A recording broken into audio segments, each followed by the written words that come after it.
Halo semuanya, perkenalkan kami dari kelompok Delapan. mata kuliah Etika dan Komunikasi Profesional Paralel 1.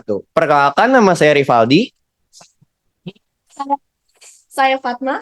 Dan saya Nazmi. Oke, pada kesempatan kali ini, kelompok kami akan membawakan podcast yang membahas mengenai pengaruh nama menu makanan terhadap kehalalannya. Kami mengundang Bu Nisa Zahra STP FSI selaku narasumber kami yang akan menemani podcast kali ini. Tanpa berlama-lama lagi, mari kita sambut Ibu Nisa. Selamat datang Ibu. Silakan Ibu. Ya. Oke, udah nyaman banget berarti Bu. Udah.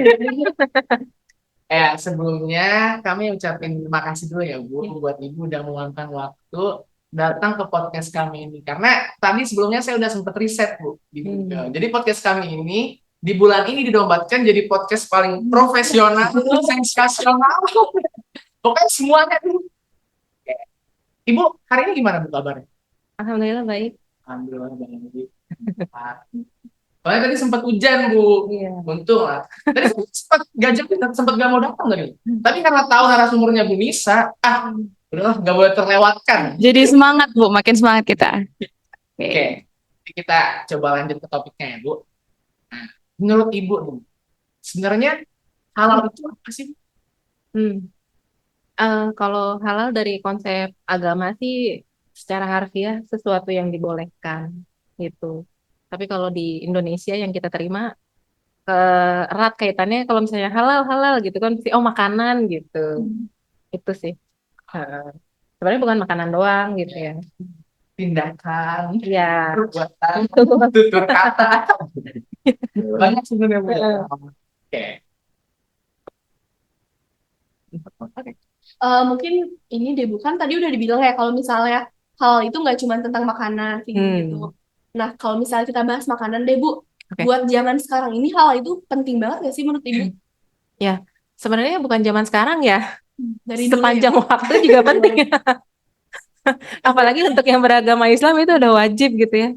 Begitu dia ada memang ada pilihan untuk memilih sesuatu yang halal ya harus pilih yang halal, nggak ada kompromi karena itu kan ada di Al-Qur'an ya, kitab suci. Nah, tapi kalau misalnya zaman kita ngomongin zaman sekarang gitu terus bukan terkait konsep Islam gitu ya, tapi apa pemasaran biasa kayak gitu-gitu itu udah jadi wajib. Kalau dulu beberapa tahun yang lalu konsep halal makanan halal itu masih apa ya istilahnya voluntary lah. Pengusaha itu untuk daftar dapat sertifikat halal tuh masih kalau mau aja gitu. Atau untuk memperlebar pemasaran maka dia baru daftar sertifikasi halal. Nah, kalau sekarang enggak udah diwajibkan oleh pemerintah. Jadi ya mau nggak mau wajib gitu. Dan kalau menurut saya sih memang penting banget karena konsumennya itu mayoritas Muslim. Udah wajib banget. Sama Bu nih, misalnya kan kita kalau jajan ke lingkungan barat nih ya Bu. Nah itu tuh masih ada kan pasti pedagang-pedagang kecil yang belum punya sertifikasi halal. Tanggapan Ibu tentang itu gimana Bu? Oke. Nah, pada saatnya itu juga ternyata harus dihalalkan. Iya, ternyata harus dihalalkan karena semuanya ya, kalau kita lihat undang-undangnya itu semuanya, semua makanan, minuman gitu itu harus sertifikasi halal kalau halal. Jadi yang tidak halal, yang tidak ada sertifikat artinya dia tidak halal gitu. Jadi termasuk yang produk UMKM. Jadi tapi kalau menurut saya sih banyak juga kan yang penjual itu yang memang orang Islam ya gitu dan mereka itu berproses untuk mendapatkan sertifikasi itu termasuk yang UMKM. Begitu. Kalau boleh tahu nih Bu, proses untuk mendapatkan halal itu gimana sih Bu? Prosesnya.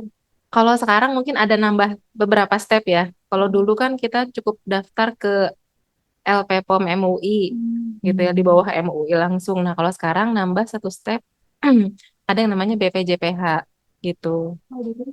Apa coba? Badan apa itu? Iya, nanti cari tahu ya. Itu di bawah Kemenag resmi. Jadi kalau misalnya para pengusaha itu pengen mendaftarkan untuk sertifikasi halal harus ke BPJPH dulu. Nanti ada BPJPH Kemenag Go ID deh kalau nggak salah. Dicek aja gampang. Nanti daftar ke sana, habis daftar nanti baru ditentuin dia akan dicek atau diaudit oleh lembaga pemeriksa halal yang mana, karena LPH di Indonesia sekarang udah banyak. Bukan cuma LP POM MUI aja, tapi udah banyak. Tapi memang yang mungkin paling pertama ya, paling tua itu yang menurut saya ya, yang paling berpengalaman ya LP POM MUI gitu. Mm-mm. Nah, habis itu dia dicek sama LP POM MUI, terus setelah dicek kalau nggak ada masalah, dia mendapatkan ketetapan halal dari Komisi Fatwa, isinya itu para ulama gitu. Berdasarkan bukti-bukti yang sudah ditemukan oleh LPH. Nah, habis dapat KH, ketetapan halal, baru balik lagi ke BPJPH, habis itu baru diterbitkan SH. Nah, SH itu yang menjadi dasar dia boleh nyantumin logo. Terus kalau boleh tahu nih, Bu, Mm-mm. berapa lama sih Bu kalau hal itu? Apakah setiap tahun kita harus memperbarui lagi atau Pertanyaan bagus. Kalau dulu, dulu banget itu 2 tahun sekali. 2 tahun terus diperpanjang. Terus beberapa tahun yang lalu tambah panjang 4 tahun. Nah, sekarang terakhir itu saya dengar berlaku selamanya. Oh. Gitu. Dengan catatan tidak ada perubahan bahan baku, atau kalau misalnya ada perubahan produk ya kita harus daftarin lagi gitu. Jadi kalau menurut saya sih pemerintah lagi mengarahkan upaya untuk mempermudah gitu, karena kan bukan cuma perusahaan besar ya, tapi juga UMKM. semua bisa? Mm-mm, gitu. Oke, Ibu, berdasarkan alur-alur yang tadi udah Ibu sebutkan ya, apakah menurut Ibu itu udah sesuai dengan yang apa yang dibutuhkan atau Ibu bisa mengiranya itu sekiranya mempersulit untuk perusahaan-perusahaan kecil dan lain-lainnya untuk mengajukan halal gitu? Sebenarnya sih itu tuh sama pemerintah dikonsep untuk mempermudah ya. Nah, tapi nggak tahu karena mereka pun juga masih berusaha. Jadi mungkin ada yang bikin sulit tuh mungkin udah berubah nih peraturannya, aduh apa nih gitu. Jadi belajar lagi gitu. Stepnya tuh ada yang nambah, ada yang berkurang, atau ada yang berubah kebijakannya. Mungkin itu aja sih paling harus belajar lagi gitu. Jadi nanti kalau teman-teman bikin perusahaan, Ya, amin. amin, industri makanan atau minuman ya pas mau daftar mungkin pas saya ngomong ini udah berubah lagi kebijakannya. Ngecek aja ke website resminya gitu. Nanti itu sih insya Allah up to date ya harusnya kalau website resmi gitu. Kalau di sekarang saya ucapkan nanti takutnya nanti berubah gitu. Hmm. Tapi yakin sih insya Allah sih pemerintah mengupayakan itu bisa mempermudah, harapannya gitu. Kalaupun belum sempurna akan suatu saat nanti itu diperbaiki gitu. Biasanya sih begitu. Oke, mungkin Ibu kita masuk aja langsung ke topik yang tadi udah disebutin sama Valdi. Kalau misalnya kita mau membahas tentang pengaruh nama-nama produk terhadap kehalalan gitu kan, Ibu, di negara Indonesia sendiri kan ada beberapa usaha food and beverage yang terkendala gitu dalam proses mendapatkan sertifikasi halal.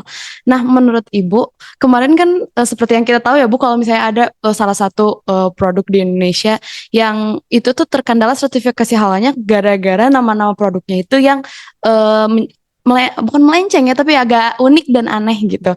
Dan itu tuh menjadi kendala. Maksudnya itu jadi gara-gara itu dia jadi nggak dapat sertifikasi halal dari MUI gitu. Sampai-sampai harus mengubah nama produknya. Padahal kan itu nggak termasuk ke bahan-bahan baku yang ada dalam kandungannya gitu. Menurut pandangan Ibu itu kayak gimana? Pandangan saya udah tepat ya, langkah pemerintah, langkah MUI udah tepat karena ketentuan bahwa nama itu harus sesuai bukan cuma ketentuan MUI aja, tapi pemerintah juga harus seperti itu gitu, karena dari pemerintahnya sendiri, BPJPH-nya sendiri udah bikin list gitu mana nama-nama yang nggak boleh dipakai gitu, seperti misalnya makhluk-makhluk lain itu.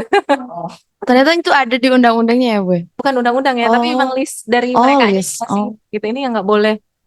Kalau misalnya kan sekarang tuh kalau nggak salah lagi digitalisasi ya di BPJPH itu. Jadi ketika kita masukin nama itu mental ting. Kalau nggak salah ya, kita ke arah sana digitalisasi. Jadi udah ketolak di awal. Kalau dulu kan memang belum.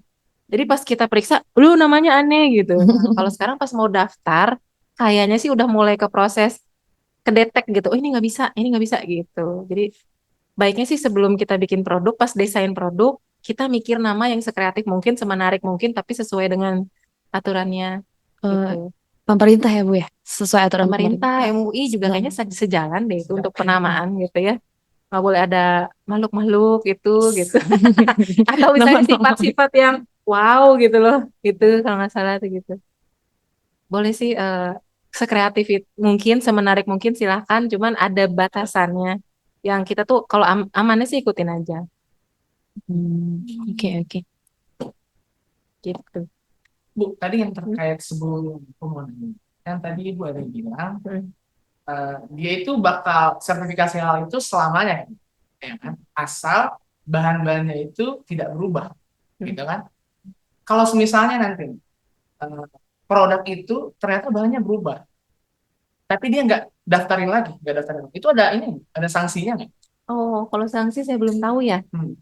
Belum tahu kalau sanksi. Tapi kayaknya sih pengusaha ya, terutama perusahaan besar, nggak mau main-main tentang itu. Berubah rasa ya, gue bisa jadi berubah rasa kalau bisa jadi berubah bahan baku ya. Iya, atau misalnya dia nggak merubah rasa, tapi dia merubah bahan baku dan ketahuan. Iya. Itu bisa fatal akibatnya untuk apa ya? Usaha. Dulu kan sempat ada ramai ya, penyedap makanan, terus ternyata dia mengandung sesuatu yang sebelumnya itu nggak ada gitu. Nah, itu dia sampai sempat merubah merek,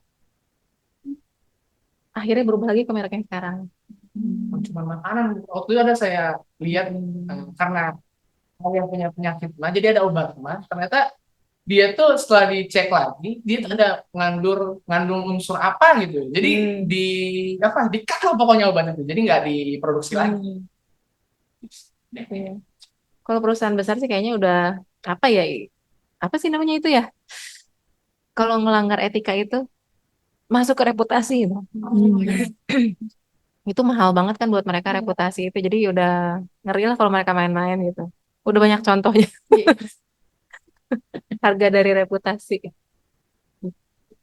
Ibu, aku mau nanya juga, tadi kan ada yang ketahuan ya kalau dia nambahin suatu yang dilarang gitu. Nah, itu ketahuannya dari mana, Bu? Apa dari ditulis di tertera di produknya atau kayak gimana?